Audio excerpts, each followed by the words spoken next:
हमारे यहाँ रावी शर्त नहीं, मासूम शर्त है। हमारे मजहब का मुजतहिद भी हमें कहे तो हम उससे भी पूछते हैं कि किस मासूम ने कहा। हमारे यहाँ शर्त मासूम है। लिहाजा मैं बिला तफरीक मजहब व मिल्लत ये गुजारिश करूँगा कि वाहद मजहब मकतब आले मोहम्मद है, और इतने लोगों की मौजूदगी में मैं वज़नी जुमला कहने लगा हूँ, ये वाहद मजहब है जो अपने मजहब की हर चीज़ कुरान से साबित कर सकता है। आप खामोश रहें तो फिर भी मौक़िफ़ यही रहेगा। हम अपने काले कपड़े से लेके शबीए ज़ुलजना के एहतराम तक हम अपनी हर चीज़ कुरान से साबित कर सकते हैं। जो बंदे परेशान हैं, हमारा मजहब कुरान में इसलिए है कि हमारा इमाम कुरान में है। मजहब उसका मिटता है जिसका इमाम ना हो। और ये जो लोग तसव्वुर रखते हैं कि क़यामत का, कि क़यामत वाले दिन हम अपने अमाल की वजह से जन्नत में जाएंगे, तवज्जो पूरी फरमाइए। लोग ये समझते हैं कि क़यामत वाले दिन जन्नत अमाल की वजह से मिलनी। मैं मिंबर के तकद्दुस की कसम खा के कहता हूं, जन्नत अमाल की वजह से नहीं, इमाम की वजह से मिलनी। अब जो बंदे दलील मांगना चाहते, मैं दलील देता हूं। यार किसी बंदे के पास अमाल की गठड़ी हो और इमाम अच्छा ना हो, उस अमाल का फायदा ही कोई नहीं। अगर इमाम अच्छा हो तो बख्शिश हो सकती है। कूफे के मिंबर में बैठे थे अमीर मुमकिनात मौला अली इब्न अबी तालिब, और एक सहाबी ने आके कहा, उसने कहा, या अली, क़यामत वाले दिन अगर हमें मदद की ज़रूरत पड़ी, अगर हमारी नेकियां कम हो गई तो हम आपके मुहिब हैं। इमाम का काम होता है मानने वाले को बचाना, तो या अली, अगर हम क़यामत वाले दिन आपको आवाज़ दें तो क्या क़यामत वाले दिन आप हमारी आवाज़ पे आ जाएंगे? या अली, दुनिया में बगैर मदद के गुजारा हो जाता है, मदद चाहिए क़यामत वाले दिन। या अली, क्या वहाँ आप हमारी मदद के लिए आएंगे? जो जुमला अमीरुल मोमिनीन का मैं जुमला पढ़ूंगा और जुमला आपके सीनों में ठंडक आएगी, चेहरे पे विलायत की रौनक आएगी। मौला अली ने मुस्कुरा के फरमाया, जहाँ अमाल तुलने हैं वहाँ मैं अली तुम्हारा इंतज़ार करूँगा। जहाँ अमाल तुलने हैं वहाँ मैं अली तुम्हारा इंतज़ार करूँगा। उसने कहा, मौला, अगर हम वहाँ पहुँच गए तो आपको कहाँ ढूंढेंगे? आप दाएं खड़े होंगे, बाएं खड़े होंगे, तख्त में बैठे होंगे, किसी न किसी पकीज़ा हजाब के पीछे होंगे। या अली, हम आपको कहाँ ढूंढेंगे? अली मुस्कुरा के फरमाते, ढूंढने की जरूरत ही नहीं होगी। अना साहिबुल मिजान, तराजू ही अली के हाथ में होगा, तोल ही अली रहा होगा। उसने कहा, या अली, अगर आप तोल रहे होंगे तो फिर तो बख्शिश की गुंजाइश कैसे? क्योंकि आप तो आदल हैं, आप तो अदल करेंगे। जुल्म तो आपकी शख्सियत का खासा है ही नहीं। या अली, अगर नेकियां कम हो गई, गुनाह ज्यादा हो गए, आप अदल देखेंगे या हमारी मोहब्बत देखेंगे? अली फरमाते, हमारी विलायत को ना छोड़ना, आले मोहम्मद से धोखा ना करना। रह गई अमाल में कजी कमी तो हम फरिश्तों से कह देंगे, एक पलड़े में इसके गुनाह रख दो, दूसरे में हमारी विला रख दो, फिर हम देखेंगे तुम्हें तुम्हारे गुनाह जहन्नम में लेके जाते हैं या हमारी विलायत जन्नत में लेके। सारे मिलके हाथ खोल के हैदरिया। हुनर नहीं, हमें इतनी तमीज है, जन्नत मेरे मौला अली के गली की कलीज है। और मुक्ति हबूना कोई और मैं करा, तो सर मेरे मलंगू के पीने की चीज है। नारा यार, लेकिन शर्त यह है कि इमाम ठीक हो, इमाम अच्छा होना चाहिए। इमाम ठीक होगा, गुनहगार भी पार हो सकता है। अगर इमाम अच्छा ना हो तो फिर नेक भी जहन्नम में जाएगा। बिस्मिल्लाह सर। इमाम बेहतर होना चाहिए, इमाम ठीक होना चाहिए, इमाम कामयाब होना चाहिए। बंदे समझते हैं कि शायद क़यामत वाले दिन तख्त होगा, तख्त पे कुर्सी होगी, कुर्सी पे अल्लाह होगा। उम्मतें सामने जाएंगी, एक एक बंदा अपना रजिस्टर खोल के अल्लाह के आगे रखेगा। अल्लाह नामा माल दे के देखेगा कि इसे जन्नत में भेजना है या इसे जहन्नम में भेजना है। हम अल्लाह को हिसाब देंगे, फिर अल्लाह मियाँ हमारा हिसाब देखेगा। खुदा ने तसव्वुर क़यामत पहले ही कुरान में लिख दिया। खुदा ने कहा ये सोच के ना आना तुमने मेरे मत्थे लगना है। खुदा कहता मैंने तुम्हें बुलाना ही इमाम के नाम पे है, मैंने तुम्हें आवाज़ ही इमाम के नाम पे देनी है। आगे इमाम होगा, पीछे मानने वाले होंगे। आगे इमाम होगा, पीछे मानने वाले होंगे। बंदे चुप हो गए, इमाम आगे होगा, पीछे मानने वाले होंगे। खुदा ने कहा जो इमाम जन्नत में जाएगा मानने वालों को भी जन्नत में ले जाएगा। वजअलना आइमतन यदऊना इलन नार, और जो इमाम जहन्नम में जाएगा वो मानने वालों को भी जहन्नम में ले जाएगा। दुनिया परेशान हो के फिर सकती है कि हमारा इमाम जन्नती है या जहन्नमी है। हम मुतमईन हो के कब्र में सो जाते हैं। हमें पता है हमारा इमाम सिर्फ जन्नती नहीं, मालिक जन्नत भी है।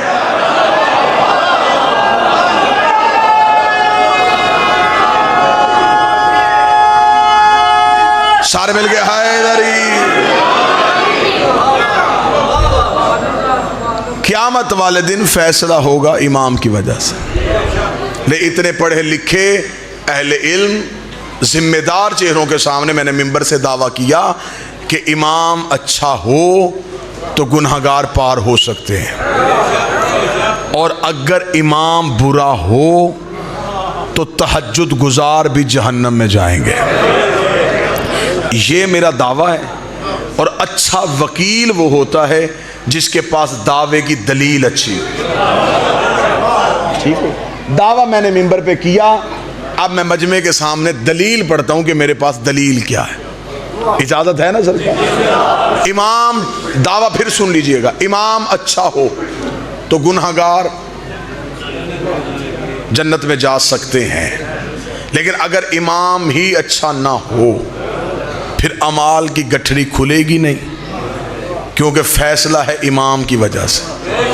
भाई यही वजह है ना, जो बंदा नमाज हाथ बांध के पढ़ता है मर्जी से तो नहीं पढ़ता, इमाम के कहने पे पढ़ता है। हम हाथ खोल के पढ़ते, मर्जी हमारी भी कोई नहीं, हम भी इमाम के कहने पे पढ़ते हैं। बंदे एक दूसरे से लड़े जा रहे हैं, नमाज तेरी गलत है मेरी ठीक है, तेरी गलत है मेरी ठीक है। पहले ये तो पता करो इमाम किसका ठीक है।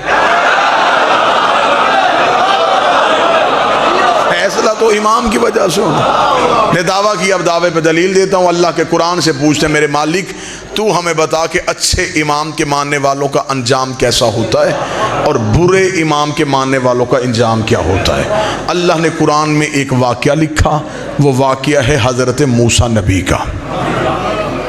और अल्लाह ये जो कुरान में पिछले नबियों के वाक़यात लिखता है, ये किताब को मोटा करने के लिए नहीं लिखता, नसीहत के लिए लिखता है, ताकि पिछली कौमों से अगली कौमें नसीहत हासिल करें। खुदा ने कहा चांदनी रात थी, दो इमाम घर से निकले, एक हक का इमाम एक बातल का इमाम। हक के इमाम का नाम मूसा, बातल के इमाम का नाम फ़िरौन। आगे मूसा, पीछे मूसा के मुसलमान, पीछे फ़िरौन का लश्कर।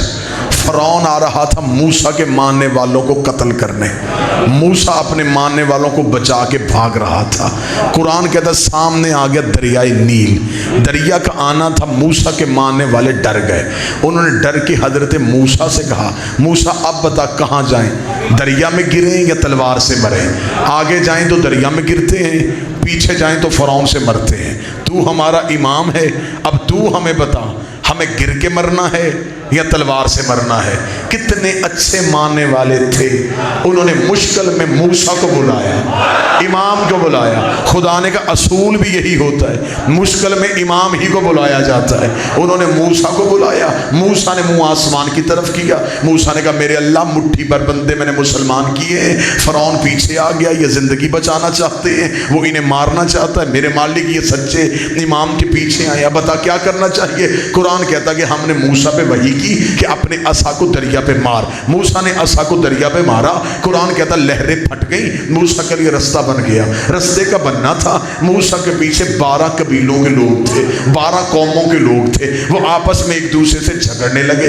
एक ने कहा पहले हम गुजरेंगे, दूसरे का मेरा कबीला तुमसे बेहतर है, पहले हम गुजरेंगे। ये लड़ रहे थे, मूसा देख रहा था। मूसा ने कहा मेरे अल्लाह रास्ता तूने एक बना दिया है, कौमें मेरे पीछे 12 है। खुदा कहता हमने मूसा पे फिर वही कर दी, परेशान ना हो, दोबारा असा को दरिया में मार। मूसा ने दोबारा असा को दरिया में मारा।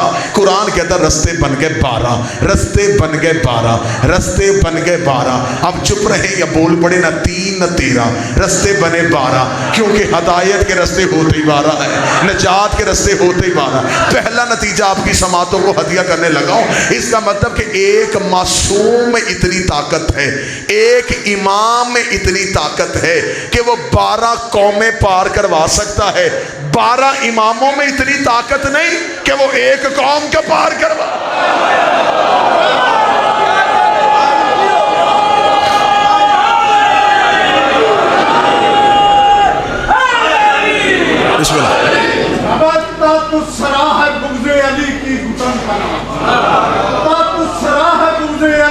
घुटन का नाम, जन्नत मेरे हुसैन की बख्शिश का नाम, कौसर अली के सजदाए वाफर की है ज़कात, कौसर अली के सजदाए वाफर की है ज़कात, दोज़ख बतूल पाक की रंजिश का नाम।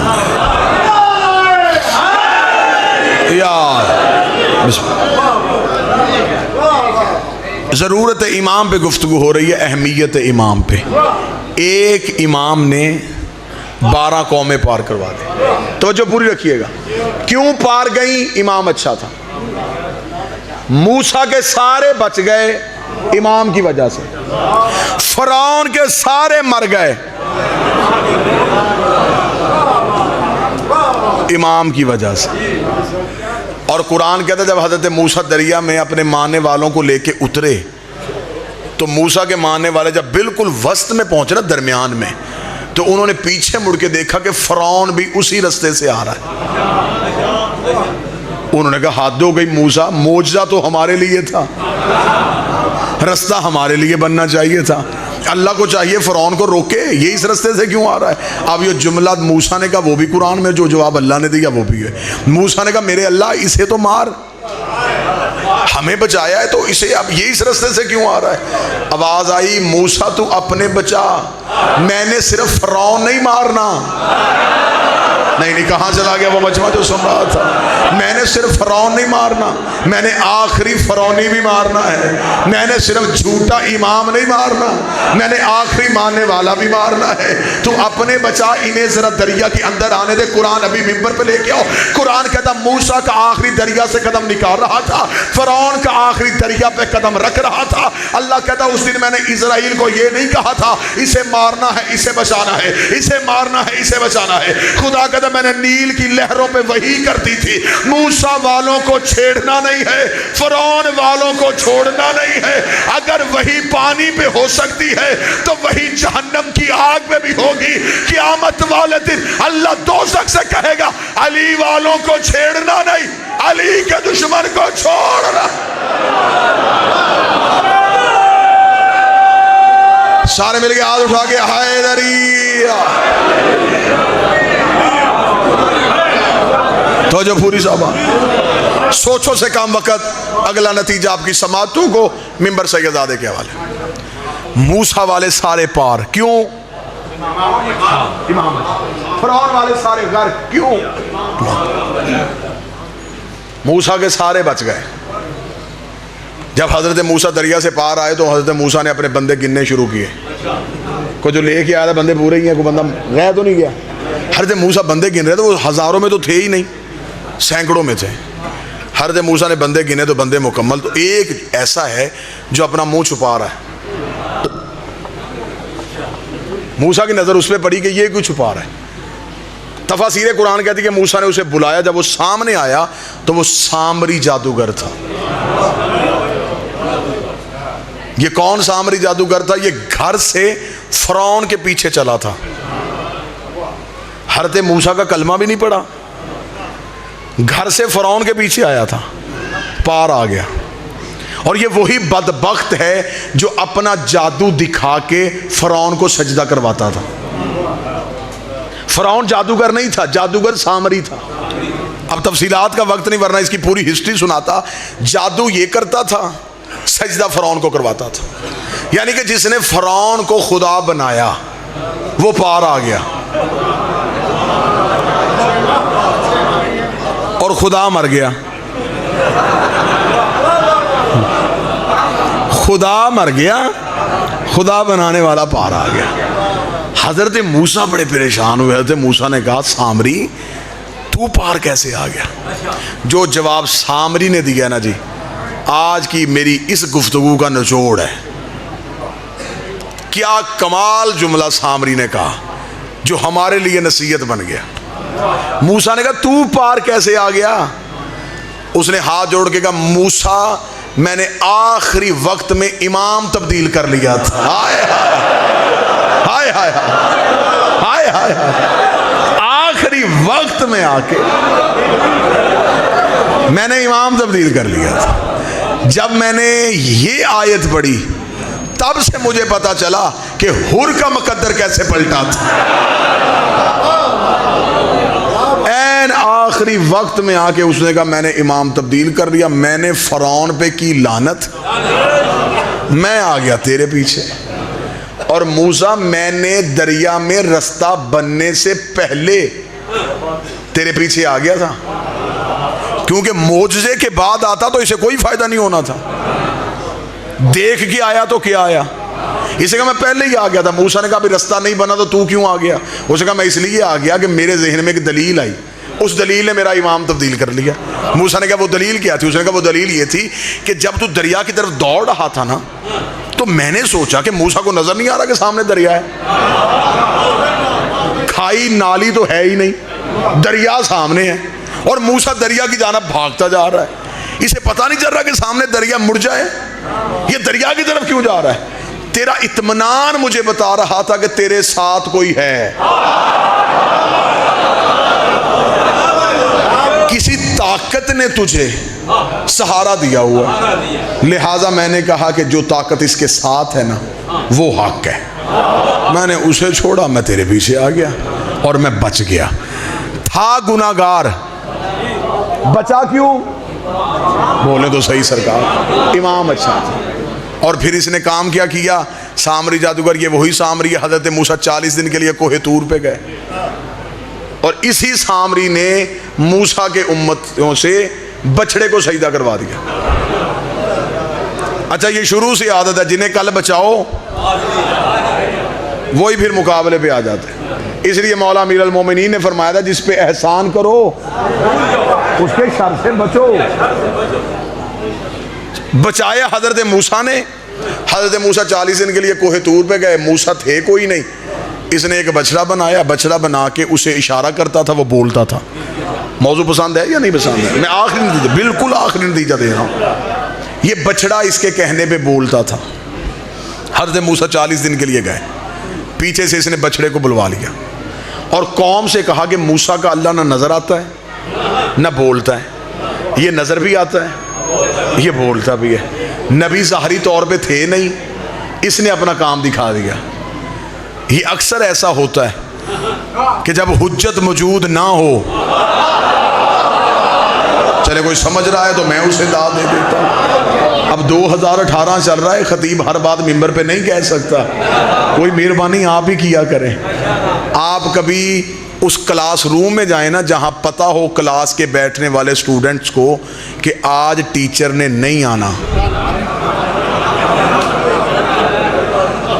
अल्लाह उस क्लास रूम का मंजर आपको दिखाए कि वहाँ पे क्या शोर हो रहा होता है, क्योंकि बच्चों को यकीन होता है कि टीचर ने आज नहीं आना। वहाँ पे शोर हो रहा था और कुछ शरारती बच्चे टीचर की कुर्सी पे बैठ जाते हैं।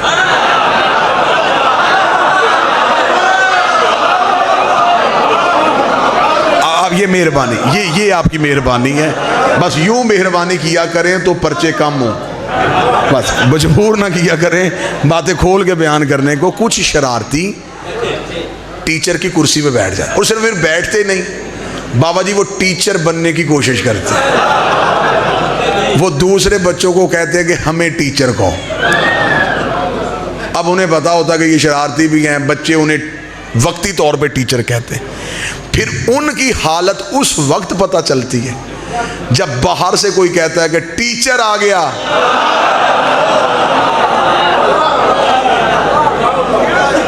तो अब फिर उनसे तो कुर्सी से उठा भी नहीं जा रहा कि अब यहां से उठ के वहां तक जाने के लिए भी उन्हें वो फासला बहुत दूर लग रहा है, और उतनी देर में टीचर कमरे में आ जाता है और वो जो शोर कर रहे होते उन्हें भूल जाता है।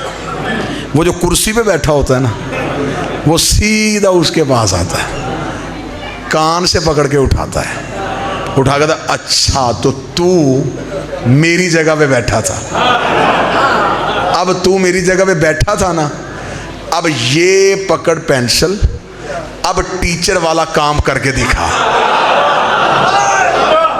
अब इन्हें पढ़ा,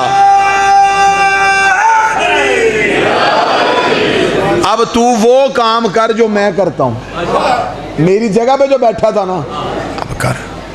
तो अब उसे तो पता होता टांगे कांप रही हैं कि मैं अब क्या करूं, टीचर सर पे खड़ा है। तो अब फिर वो उसे क्या कहता है कि अब तू कान पकड़।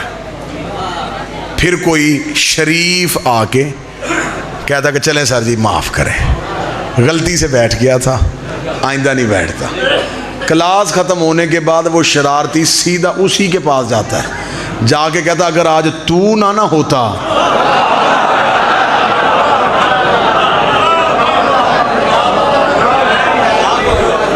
लिहाजा ये आदत होती है कि जब हुज्जत ज़ाहरी तौर पे मौजूद ना हो तो यही काम हुआ। सामरी ने यही किया। मूसा 40 दिन के लिए गए, इसने बछड़े को सजदा करवा दिया। मूसा वापस आए, हज़रत मूसा ने हारून से पूछा मेरी उम्मत, उसने कहा कौन सी उम्मत, वो जो अल्लाह को सजदा करते, उसने कहा वो आजकल बछड़े को सजदा करते। दो अलमों के दरमियान हूँ, पूरी जिम्मेदारी के साथ जुमला कहने लगा हूँ। कुरान कहता हज़रत मूसा सामरी के घर गए, सामरी को घर से बाहर निकाला। मूसा ने कहा कत्ल भी तुझे करूँगा, जान से भी तुझे मारूंगा, तूने मेरी मेहनत बर्बाद की, तूने लोगों को मुशरक किया, लेकिन मुझे वो बछड़ा दिखा जो तेरे कहने पे बोलता है। वो बछड़ा लेके मूसा के सामने आ गया। हज़रत मूसा ने कहा सिर्फ दिखा नहीं, इसे बुलवा, क्योंकि मूसा जानते थे कि अगर ये जादू से बोलता है तो नबी के सामने जादू नहीं होता। हज़रत मूसा ने कहा इसे बुलवा, इसे बुलवा। सामरी ने कहा मूसा इसने बोलना है। मूसा ने कहा बुलवा। कुरान कहता उसने इशारा किया और वो बछड़ा बोल पड़ा। बछड़े का बोलना तो हज़रत मूसा हैरान हुए। कुरान कहता अंगुष्ठ बदंदा हो गए, हैरत की उंगली को दांतों में दबा के हज़रत मूसा को जुमला आज भी कुरान में लिखा हुआ है। हज़रत मूसा ने कहा फमा खतबकुम या सामरी, सामरी मुझे सिर्फ इतना बता, ये तेरे कहने पे बोला कैसे, ये तेरे कहने पे बोला कैसे? ना तू नबी, ना तू पैगंबर, ना तू मुरसल, ना तू फरिश्ता, ये तेरे कहने पे बोला कैसे? सामरी जादूगर का अगर हकीकत पूछना चाहता है तो मूसा मैं तुझे हकीकत बता देता हूँ। तुझे याद है जब तू दरिया में रास्ता बना के जा रहा था? मूसा ने कहा हाँ बिल्कुल याद है। उसने कहा मैं तेरे पीछे आ रहा था, मेरे ज़हन में ख्याल आया ये मूसा के लिए रास्ता कैसे बन गया, तो मैंने तेरे आगे होके देखा तो तेरे आगे भी घोड़े पे एक जवान जा रहा था, तेरे आगे भी घोड़े पे एक सवार जा रहा था जो तुझे रास्ता दिखा रहा था। उसने कहा वो घोड़ा जहां से अपने सोम उठाता था बंजर जमीन से नूर निकल रहा था। वो कहता मैं उसके सोम के करीब गया, उस घोड़े ने अपना सोम उठाया, फकाज़बत इलैहि, मैंने उसके सोम के नीचे से थोड़ी सी मट्टी उठाई और अपनी जेब में छुपा ली। ये वही मट्टी है, ये वही मट्टी है जो मैंने बछड़े में डाली। और बछड़े ने बोलना शुरू कर दिया। अब हमने उलमाए किराम से पूछा हमें बताओ वो मूसा के आगे कौन था? शियों ने कहा ये वही था जो नबियों का हाजत रवा है, जो नबियों का मुश्किल कुशा है। अहले सुन्नत ने कहा नहीं, ये हजरत जिब्रील थे जो अल्लाह के हुक्म से मूसा को रास्ता दिखा रहे थे। चल मैं सुन्नी भाइयों की मान लेता हूँ, ये हजरत जिब्रील थे। जिब्रील है कौन? अली का शागिर्द, हसनैन का दर्जी, बतूल का नौकर, और जिसके नौकर के घोड़े के सोम में इतनी ताकत है उसके बेटे के सुलझना में